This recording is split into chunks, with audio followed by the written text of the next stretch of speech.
Right, off you go. Good afternoon, my name's Alex Inwood and I'm here to give a presentation on an iOS dungeon crawler game, working title, Labyrinth. If you're not familiar with the dungeon crawler, if you don't know what that means, I'd like to call up that it's there's early 90s games. Dungeon Master was an Atari ST hit, was later ported to the Commodore Amiga, and then later followed games Eye of the Beholder, Black Crypt and Eye of the Beholder 2.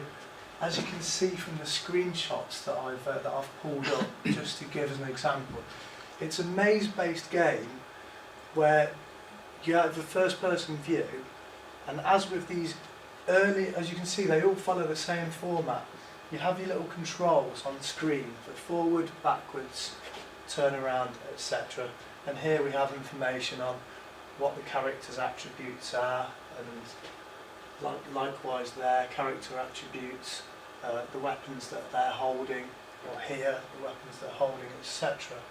Now, it's this kind of visual style that Labyrinth will be using, albeit updated. Amongst my slides there may be an image of a more updated style, but essentially, if I just read from it, players find themselves at the entrance of a giant labyrinth with which to explore and loot for rewards that will help them delve deeper into the maze. The limitation of depth exploration is measured in the form of light steps. Successfully orientate yourself to a rejuvenation altar in order to retain your prizes or become lost in the darkness. So for a player to have a single turn in the game, they have a limited number of light steps. Light steps determine how far into the maze you can go. The light steps would be displayed on screen for the player in a series of say yellow or green dots that determine it, or just a bar that depletes, but so that the player's got an idea of how long they can remain in the maze for, whilst intending to loot it for reward such as shields, swords, armour, magic potions, bags of gold, coins, etc., which would be the in-game currency that you could use to purchase these similar items at the end of a level or in between levels. I'll just put a page there on market analysis, which just a point really was that on YouTube there's an Amiga long play, a video of the Dungeon Master game, which is kind of the original of this genre of gaming, with 40,000 views there. And that we've also got a game on iOS that's called Dungeon Masters, which is a port of the original game. And there are forums out there. There are still lots of people talking about this game. I think the reason why I've included those is just that they may be the places to go to find our client base. And I'm sure if we've got people talking about this game, then yeah, I mean, they would turn to it. That's the idea. The people out there will like this game. That's just an example of what a layout would be like if you get the idea of what a dungeon game is going to be like. Except for the fact that that's not how you see the game. But there's the idea that as you progress in the game, there's the opportunity to buy like a magic potion, like a magic scroll, a self-writing map. Now, whether that's something you can find in the game or whether it's a solely in-app purchase would depend entirely on how we decide to market the add-ons, or what we're going to limit the in-app purchases to. Yeah, I've written there an auto-mapping magic scroll as an in-app purchase. Just a page here on the gameplay mechanics.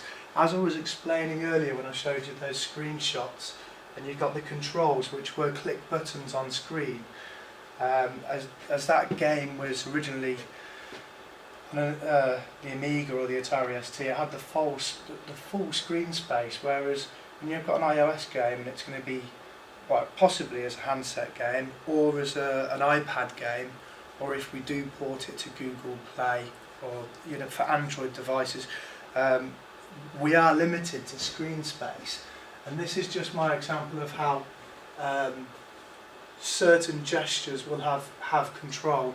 So swiping forward would have you swipe forward within the maze, or swiping backwards in the maze, and left and right and so on.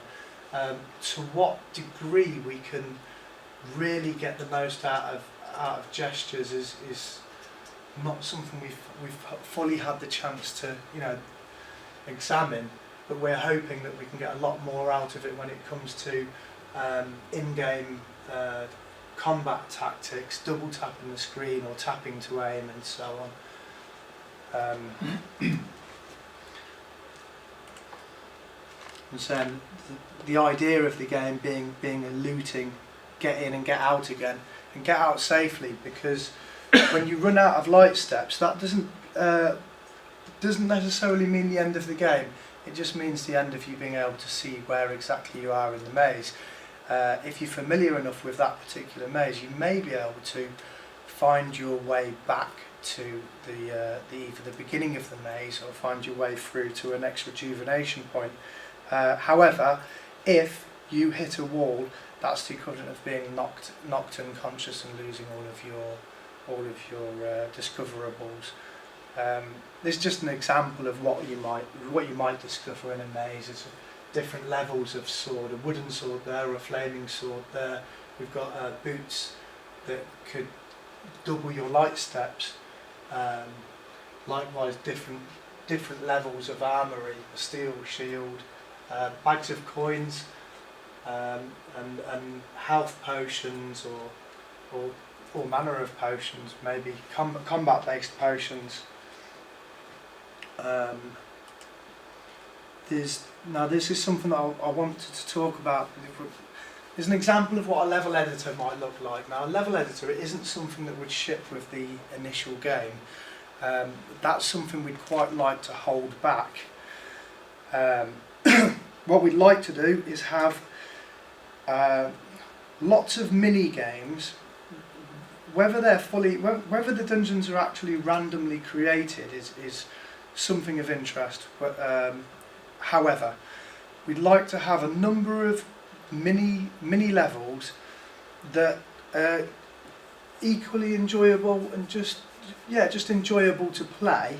However, we'd also like to incorporate into the game a sort of story that develops over time. So as much as you may enjoy the individual levels, for those people that are into a little bit more adventure, there's the opportunity to Right. So you were just talking about a level editor. Yeah, level editor isn't something that would be immediately available.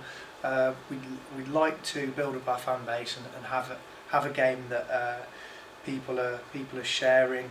There will be social media aspects where people will be encouraged to share what they've discovered in the game, and there may even be the opportunity that people can swap some of their discoverables between players via social networking platforms. But yeah, as I said, the level editor is something we'd hold back.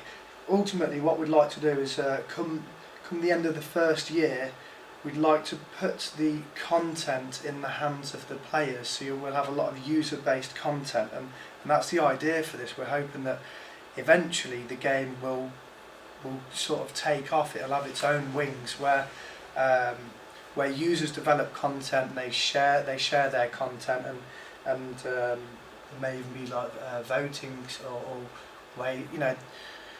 ways in which one level can be considered a more ultimate level than another, etc. But prior to that, in the first year, we'd like to have a story-based progression where maybe each 3 months we bring out an add-on. So over the course of the first year, 2 or 3 additions that make out one huge story that we're hoping will be quite in depth and be an enjoyable story. Obviously, a lengthy mission. And then, as I say, we put the control of the creation of levels in the hands of the players. By the end of year 1 after release, hoping to then use everything we've learnt in the creation of Labyrinth to go into year 2 with the creation of our second game, which will be a space exploration, a sci-fi space exploration game. The dynamics and controls will be very much the same, but the appearance and the story will be something a little more interesting again. I'm not sure if I've got a sort of a mission statement for the. I think there we go. That's just what I was saying actually. Provide updates to this greater story, 3 additional instalments, 3-month intervals for 1 year, and make the level editor available. And hope it becomes a game with huge user-created content. And links to the forums will be made available through the editor. And that. Now we have it, with all of the groundwork in place from the creation of Labyrinth, we intend to have a sci-fi, space-based game available by the first quarter of year 2. Okay. And that's where we're at. Okay, one question. In your discoverable and purchasable stuff, you said vast array of upgradable armour, weapons, bags of coins, etc., etc., which you can find, but you can also purchase. How would you prevent the game becoming a pay-to-win game? So, in effect, if you've got enough money, you just buy everything and kind of defeat all the monsters. And do you think that's a danger that you need to prevent against, or are you not bothered? Because people will have paid. It is a concern. I suppose it's interesting. There've been some studies where people who the more they pay, the more they feel as though they're having a better experience. Now, I'm not sure whether there's a way we can reward the non-investing player as equally as the investing player gets awarded. And I suppose the where you've come from with the question would be more important when it comes to the story mode. Now, if someone says, well, I completed it easily. It was really easy, and it cost me £15. I moved on and got on with the next thing. And you've got the non-investing player who said, well, I really struggled with the game. I appreciate the question, but I don't think we've currently got an answer for that. I suppose the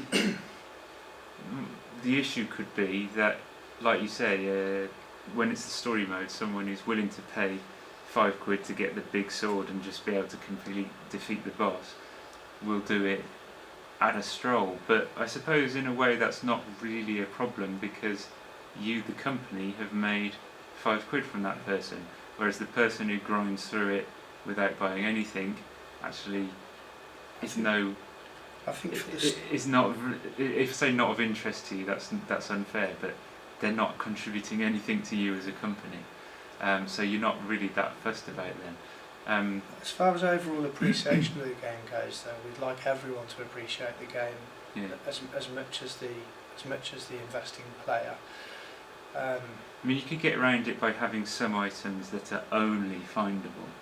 No amount of money will buy them. Yeah. Well, the thing is, when it comes to the story aspect of the game, it would be heavily dependent on your ability to solve problems. Now, those problems, the solving of the problem won't be something we'd be able to purchase. We'd like to be able to, somewhere within a level is a key, but in order to get the key, maybe you have to defeat a certain foe. Now, it might be that you're able to purchase some items that make that foe more easily destroyable, but all the same, you still have to go to that place to get that key to unlock the lock.